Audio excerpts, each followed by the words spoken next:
Salam Bapak Ibu, Saudara-saudari yang dikasihi oleh Tuhan Yesus Kristus. Kita bertemu kembali untuk mendengarkan akan kebenaran firman Tuhan pada pagi hari ini.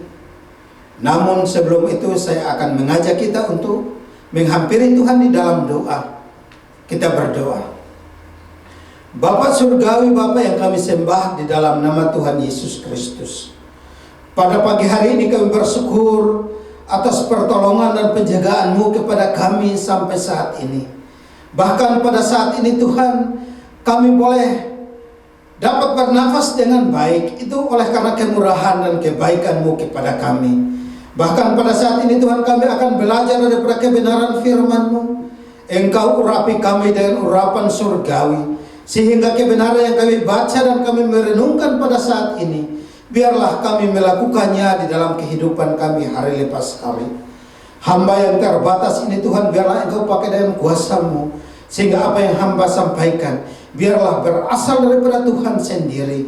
Dan kebenaran yang hamba sampaikan boleh mengajar kami, boleh mendidik kami, boleh menegur kami, sehingga dalam pengiringan bersama dengan Engkau, kami hidup sesuai dengan apa yang Engkau mau. Bahkan kami berdoa Tuhan, setiap kuasa yang tidak berasal daripada Engkau, yang berusaha untuk mengintervensi kami sehati, kami tolak dan petahkan semuanya itu di dalam nama Tuhan Yesus. Biarlah otoritas surgawi yang menguasai hati dan pikiran kami, sehingga kami boleh mengikuti kebenaran firman pada saat ini dengan baik, dan lewat itu Engkau dimuliakan. Kami serahkan pemberitaan firman-Mu pada saat ini ke dalam tangan kasih-Mu. Hanya di dalam nama Yesus Tuhan kami berdoa dan mengucap syukur.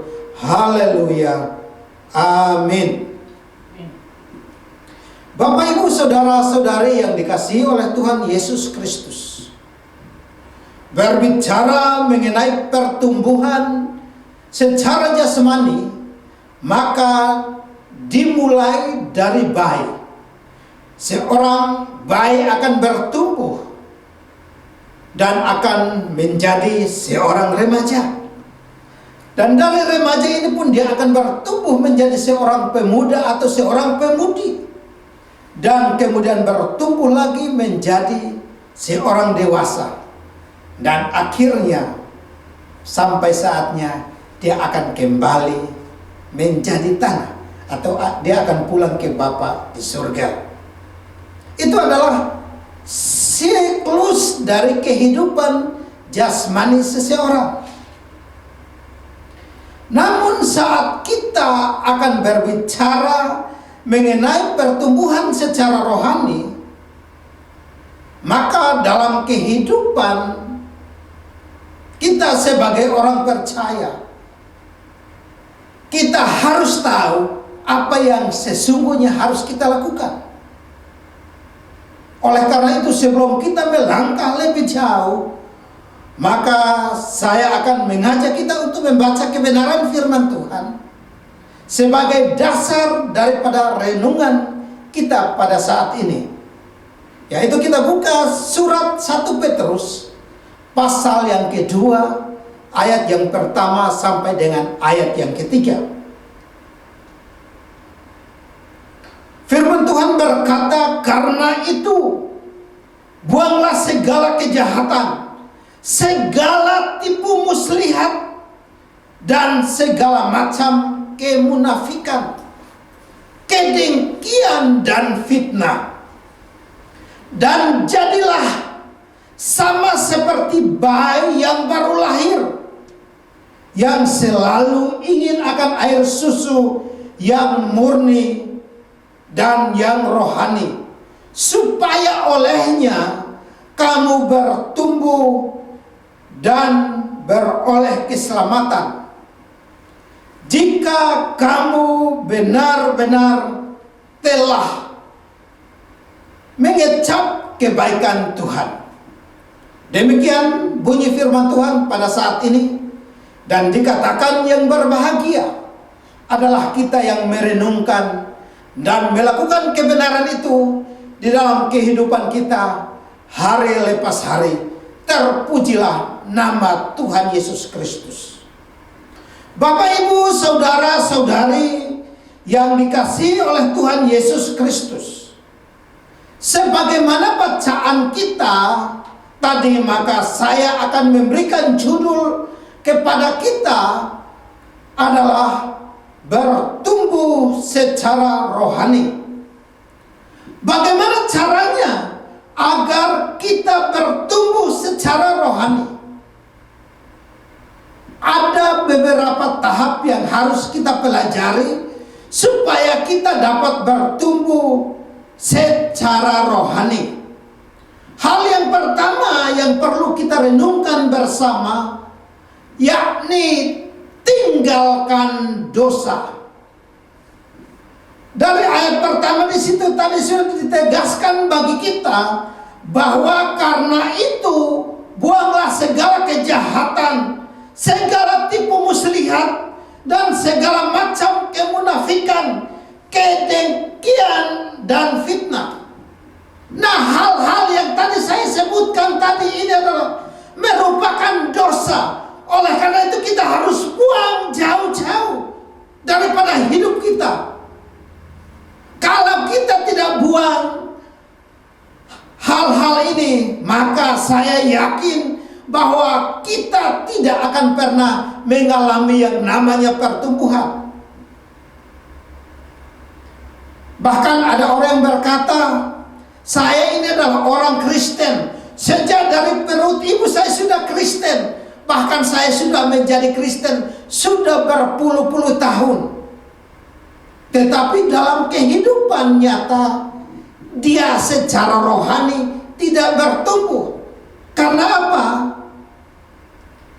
Dia selalu memelihara hal-hal yang bertentangan dengan kehendak Tuhan. Dia tidak mau buang hal-hal itu, atau dia tidak mau tinggalkan dosa. Dia dalam kehidupan sehari-hari selalu bergaul dengan yang namanya dosa, selalu melakukan yang namanya tipu muslihat, selalu melakukan yang namanya kedengkian dan juga fitnah. Oleh karena itu, walaupun secara jasmani dia sudah tua, tetapi secara rohani dia itu tidak bertumbuh. Sebagai contoh saja, di samping saya ada bunga plastik. Ya, ini benar bunga plastik. Kalau kita hitung bunga-bunga ini ada berapa, misalkan saja, karena banyak jadi saya hanya misalkan bunga-bunga ini ada 50, maka 5 tahun atau 10 tahun yang akan datang kalau kita hitung masih tetap 50. Ini menunjukkan bahwa bunga ini tidak bertumbuh. Jadi masih tetap saja 50. Oleh karena itu, kalau kita ingin untuk bertumbuh di dalam Tuhan, maka kita harus tinggalkan dosa. Karena apa? Dosa itu yang menjadi penghambat sehingga kita tidak memiliki hubungan secara baik dengan Tuhan. Bahkan di dalam kehidupan rohani kita hanya biasa-biasa saja. Tidak ada perubahan. Walaupun kadang-kala kita mendengar kebenaran firman Tuhan, firman Tuhan menegur kita, firman Tuhan mengajar kita, tetapi sekedar hanya kita mendengar. Ketika kita keluar dari tempat ibadah, maka kita lupakan semuanya itu. Karena apa? Yang ada di dalam kehidupan kita adalah dosa yang menghimpit, sehingga kebenaran itu tidak bisa bertumbuh. Oleh karena itu saya mengajak kepada Bapak Ibu saudara-saudara sekalian, bahkan saya sendiri pun, kita harus belajar agar kita bisa tinggalkan dosa. Karena dosa itu merupakan suatu hambatan sehingga kita tidak dapat bertumbuh secara rohani. Bahkan kalau kita ingin untuk bertumbuh, maka kita harus benar-benar tinggalkan akan dosa tersebut. Mungkin ada yang berkata, Pak, yang tadi Bapak baca itu tipu muslihat saya tidak lakukan, kemunafikan saya tidak lakukan, dengki saya tidak lakukan, fitnah saya tidak lakukan. Berarti saya tidak bebas ya Pak. Tetapi saya mau katakan, di sini hanya tulis 4. Tetapi saya mau katakan, yang namanya dosa bukan hanya 4 ini, masih ada yang lain. Marah pun termasuk dosa. Bahkan berbicara tentang tipu muslihat. Ya, orang katakan kalau tipu untuk kebaikan kan nggak apa-apa ya Pak. Tetapi saya mau katakan, tidak ada yang namanya tipu untuk kebaikan. Ketika berbicara bahwa tipu, ya tetap itu dosa. Bahkan ada yang berkata begini, Pak, kalau kita berdagang, kalau tidak melakukan yang namanya ya istilah tipu-tipu sedikit, kita nggak ada untung. Tetapi saya mau katakan, lebih baik kita berkata jujur apa adanya. Itu akan lebih baik. Sebagai contoh saja, ada contoh aja, ini HP dibeli dengan harga taruhlah 2 juta dan dia jual dengan 3 juta. Ketika seseorang menawarkan, boleh kurang nggak? Taruhlah 2.500.000. Dia katakan, waduh, jangankan 2.500.000 Pak, 3 juta itu saja belum dapat untungnya.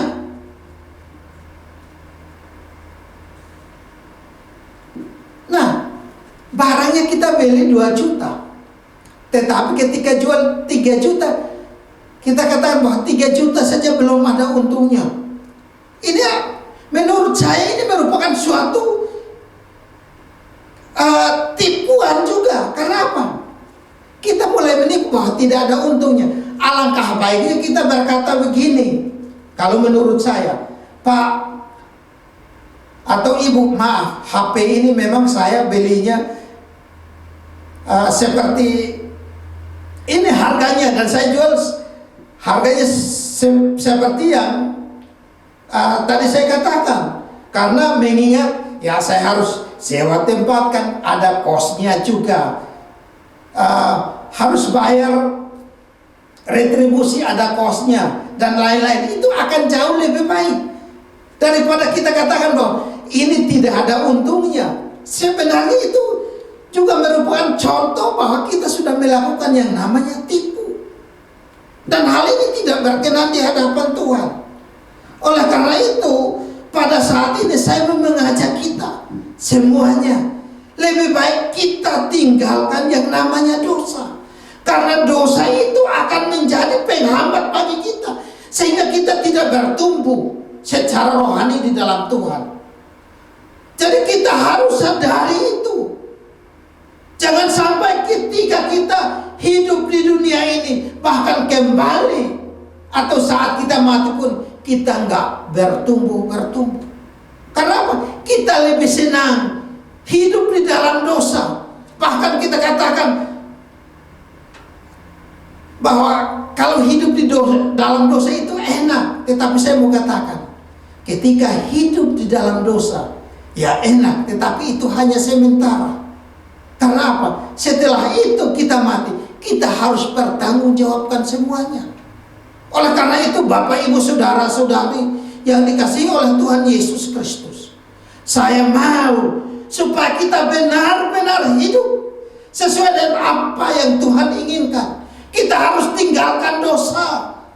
Entah itu dosa kecil atau dosa besar, kita harus tinggalkan. Jangan sampai kita punya pola pikir bahwa ada dosa yang untuk kebaikan dan ada dosa yang memang bukan untuk kebaikan, itu yang dosa. Yang namanya dosa sekecil apapun, entah itu melakukan tipu-tipu untuk kebaikan, itu tetap dosa. Jadi tidak ada dosa yang abu-abu di sini. Jadi yang berhubungan dengan tipu daya itu pun dosa. Yang berhubungan dengan iri hati pun itu adalah dosa. Itu merupakan suatu kekejian di hadapan Tuhan. Oleh karena itu, kita sebagai orang-orang orang yang percaya kepada Tuhan, kita harus hidup benar-benar seperti apa yang Tuhan mau, supaya kita tetap bertumbuh di dalam Tuhan, dan lewat itu nama Tuhan dimuliakan.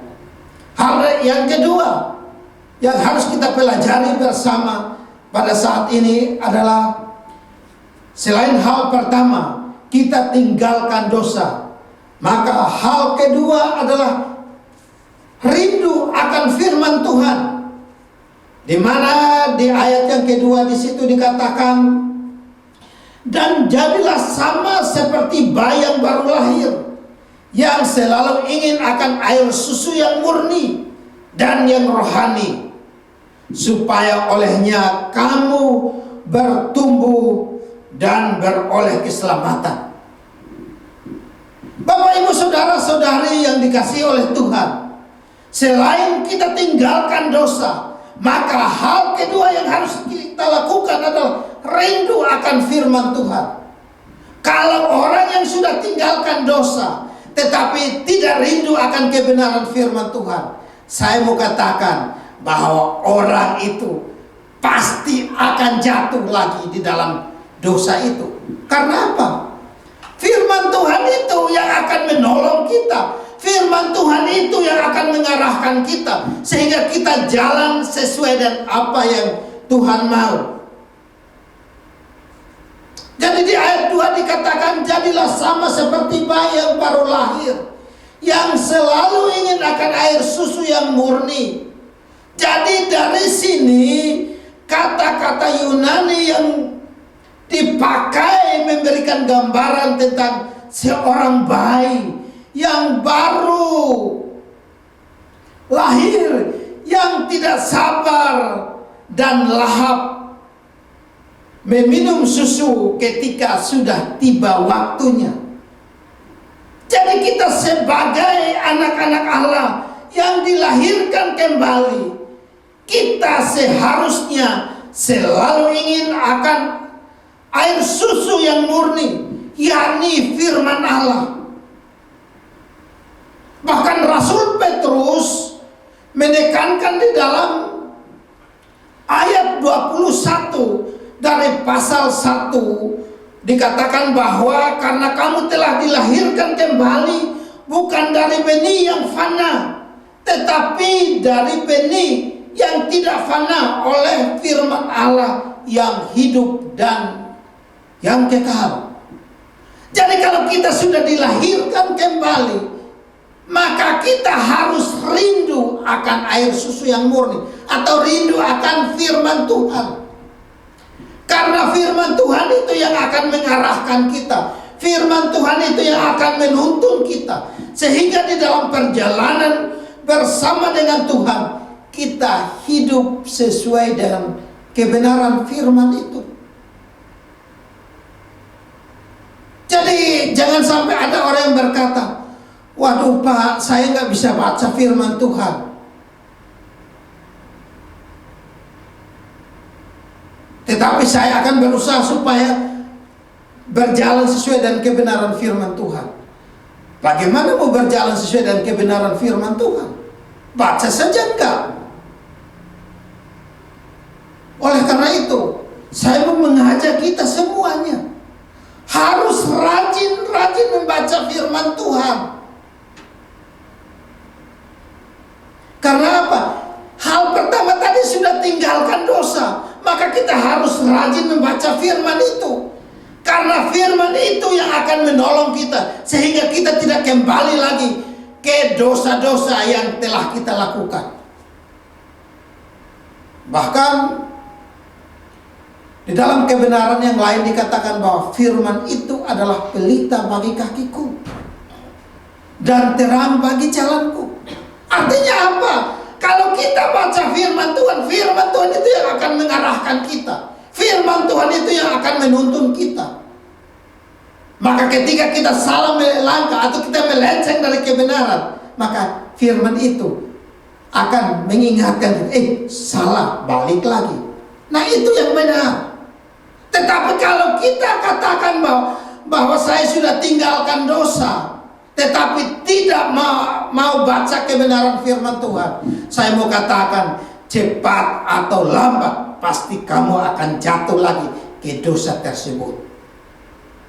Percaya atau tidak, buktikan sendiri. Tetapi saya berdoa dari tempat ini, biarlah kita yang sudah tinggalkan dosa, kita harus bergaul karib dengan Tuhan.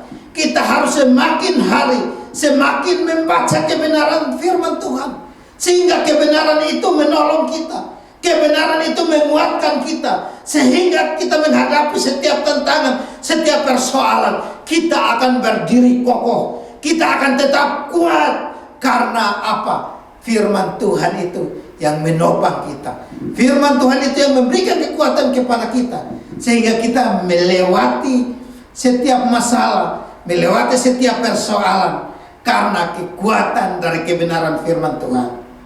Amin. Saya akan melanjutkan. Mungkin ada yang katakan, bagaimana Pak saya mau baca firman Tuhan? Waktu saya itu sangat terbatas. Tetapi saya mau katakan, tinggal kita sendiri yang mengatur waktu. Tuhan memberikan waktu kepada kita 24 jam. Waktunya sama. Kalau orang lain bisa baca firman Tuhan, bagaimana kita tidak bisa dapat membaca kebenaran firman Tuhan? Tinggal kita mau atau tidak. Tinggal kita mau bertumbuh atau tidak. Kalau orang tidak mau bertumbuh, maka saya yakin dia akan dengan berbagai macam alasan, dengan berbagai macam cara, bahwa tidak ada waktu. Tetapi kalau benar-benar kita ingin bertumbuh, maka kebenaran itu kita akan begitu bergairah untuk membaca. Sebagaimana tadi dikatakan bahwa jadilah seperti bayi yang baru lahir, yang rindu akan air susu yang murni. Karena apa? Kita yang telah tinggalkan dosa itu menjadi ciptaan baru di dalam Tuhan. Oleh karena itu kita harus rindu, kita harus bergairah di dalam membaca kebenaran firman Tuhan. Kalau ada yang mungkin saat-saat ini sudah tidak bergairah lagi untuk membaca kebenaran firman Tuhan, saya mau katakan, ingatlah, cintamu mula-mula ketika kamu dirubah oleh Tuhan. Bagaimana kamu bergairah untuk membaca kebenaran firman Tuhan? Bergairahlah sekarang. Mereview kembali bagaimana awal mulanya kamu jatuh cinta kepada Tuhan. Kamu begitu bergairah memberitakan kebenaran, bahkan kamu menasihati orang lain supaya tinggalkan dosa. Tetapi kalau saat ini kamu sudah tidak bergairah, saya mau mengatakan kepada kita, mulailah bergairah untuk membaca kebenaran firman Tuhan. Karena ketika kita baca kebenaran firman Tuhan, tidak ada ruginya. Malah ketika kita membaca kebenaran firman Tuhan, ada hal-hal baru yang Tuhan singkapkan bagi kita, sehingga kita akan hidup sesuai dengan apa yang Tuhan mau, dan lewat itu nama Tuhan dimuliakan. Sebelum saya mengakhiri renungan kita pada saat ini, saya mau mengingatkan kembali kepada kita, kalau ingin untuk bertumbuh, maka hal yang pertama, tinggalkan dosa. Dan hal yang kedua, rindu akan kebenaran firman Tuhan. Karena lewat itu kita akan menjadi pribadi-pribadi yang bertumbuh secara rohani di dalam Tuhan. Dan lewat itu nama Tuhan dimuliakan. Terpujilah nama Tuhan Yesus Kristus. Haleluya. Amin. Kita berdoa. Kami bersyukur kepadamu Bapa, oleh karena waktu yang Kau berikan kepada kami, sehingga kami boleh merenungkan akan kebenaran-Mu pada saat ini. Hamba menyampaikan dengan bahasa yang terbatas, dan mungkin umat-Mu ada yang tidak mengerti. Tetapi hamba berdoa, biarlah Roh-Mu sendiri yang akan menolong, menerjemahkan kebenaran-Mu itu lebih dalam di dalam kehidupan umat-Mu, sehingga mereka pun mengalami yang namanya bertumbuh di dalam Engkau, mulai tinggalkan dosa, bahkan mulai bergairah untuk membaca kebenaran firman-Mu. karena lewat itu maka mereka akan bertumbuh secara rohani di dalam Engkau. Dan biarlah kebenaran ini boleh memerdekakan kami, sehingga kami hidup sesuai dengan apa yang Engkau mau, dan lewat itu Engkau dimuliakan. Hanya di dalam nama Yesus Tuhan kami berdoa dan mengucap syukur. Haleluya. Amin. Ya, puji Tuhan, kita sudah mendengarkan firman Tuhan. Saya percaya kita semua diberkati oleh firman Tuhan yang disampaikan oleh hambanya. Jemaat yang dikasihi Tuhan, jemaat di sisi yang diberkati dan dikasihi Tuhan, pada saat ini kita akan memberikan persembahan. Saya akan membaca satu nas firman Tuhan untuk sebagai pengantar kita dalam memberikan persembahan. Di dalam Imamat 19 ayat 5, apabila kamu mempersembahkan korban keselamatan kepada Tuhan, kamu harus mempersembahkannya sedemikian hingga Tuhan berkenan akan kamu. Sebelum kita memberi persembahan, mari kita berdoa. Bapa, dalam nama Tuhan Yesus, kami mengucap syukur. Kami diberi kesempatan oleh Tuhan untuk memberikan persembahan kami pada ibadah pagi siang hari ini. Berkati setiap persembahan kami berikan, dan berkati juga jemaat yang belum bisa memberi. Diberkatilah pekerjaan, diberkatilah setiap usaha dan setiap jemaat Tuhan, sehingga berkat-Mu itu tercurah dalam kehidupan kami semua. Kami mau memberi dengan ucapan syukur dan dengan sukacita di dalam nama Tuhan Yesus Kristus. Haleluya. Amin. Puji nama Tuhan. Selamat memberi. Persembahan bisa diberikan atau ditransfer melalui nomor rekening yang tertera di layar berikut ini. Tuhan Yesus memberkati. Jemaat Tuhan, mari kita berdoa. Bapa, di dalam nama Tuhan Yesus, kami mengucap syukur kepada Engkau karena pemeliharaanmu dalam hidup kami, karena kasih-Mu yang begitu besar dalam hidup kami, karena kekuatan kesehatan yang kami nikmati sampai hari ini berkat pemeliharaan Tuhan. Anugerah-Mu terlalu cukup bagi hidup kami, Tuhan. Kami mengucap syukur bangga punya Allah seperti Engkau yang selalu memperhatikan hidup kami. Allah yang tahu bagaimana cara untuk membentuk masing-masing kami supaya kami sesuai dan seturut dengan kehendak firman-Mu, Tuhan. Biarlah Tuhan firman-Mu yang sudah kami dengarkan ini, Roh Kudus Tuhan, memampukan kami untuk menjalankan, melakukan firman-Mu dalam hidup kami. Tuhan, kami sadar begitu banyak godaan, begitu banyak cobaan, begitu banyak pilihan-pilihan yang coba mengalihkan pikiran hidup kami, Tuhan, ke hal-hal yang bisa membuat kami jatuh di dalam dosa. Tapi ketika kami hidup dipimpin oleh Roh Kudus, kami hidup sesuai dengan kehendak Tuhan. Karena itu ya Bapa, bagaimanapun kondisi zaman ini, bagaimanapun tantangannya, bagaimanapun keadaan zaman hari-hari ini, walaupun firman-Mu berkata hari-hari ini adalah jahat, iblis itu berjalan seperti singa yang mengaum-ngaum, yang siap menerkam orang yang didapatinya melakukan kesalahan. Tuhan, kuatkan kami. Tuhan, lindungi kami. Tuhan, jagai kami, Tuhan, supaya kami tidak jatuh di dalam dosa atau perangkap-perangkap kuasa kegelapan. Tapi hidup kami sesungguhnya adalah hidup di dalam perlindungan Tuhan. Kami aman di dalam-Mu, Tuhan. Terima kasih Bapa. Berkati Tuhan pekerjaan pelayanan gereja di tempat ini. Berkati hamba-Mu, Pastor Daniel dan Ibu Vera, sebagai Bapa dan Ibu Gembala kami. Tuhan, diberkatilah hidup mereka. Diberkatilah Tuhan pelayanan mereka. Tuhan, urapi setiap pelayanan mereka. Tuhan, berkati pekerjaan mereka, keluarga mereka. Biar roh takut akan Tuhan itu ada di dalam hidup dan bertumbuh, lahir di dalam jiwa mereka, Tuhan. Untuk sungguh-sungguh Tuhan melayani Tuhan, mempersembahkan seluruh hidup mereka, dan apapun dalam kehidupan mereka.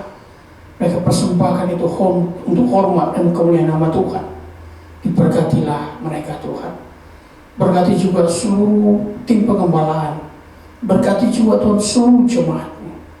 Berkati pelayanan gereja-Mu. Biar kehendak Tuhan jadi atas gereja-Mu ini Tuhan. Berkati juga ibadah perdana kami Tuhan, yang rencana mulai tanggal 6 Desember Tuhan tahun ini. Tuhan Engkau memberkati. Berkati juga Tuhan rencana perayaan Natal pada tanggal 20 Desember. Tuhan, semua kegiatan ini Tuhan kami percayakan. Tuhanlah yang menolong, Tuhan memberkati, memampukan kami semua. Persiapkan jemaat Tuhan.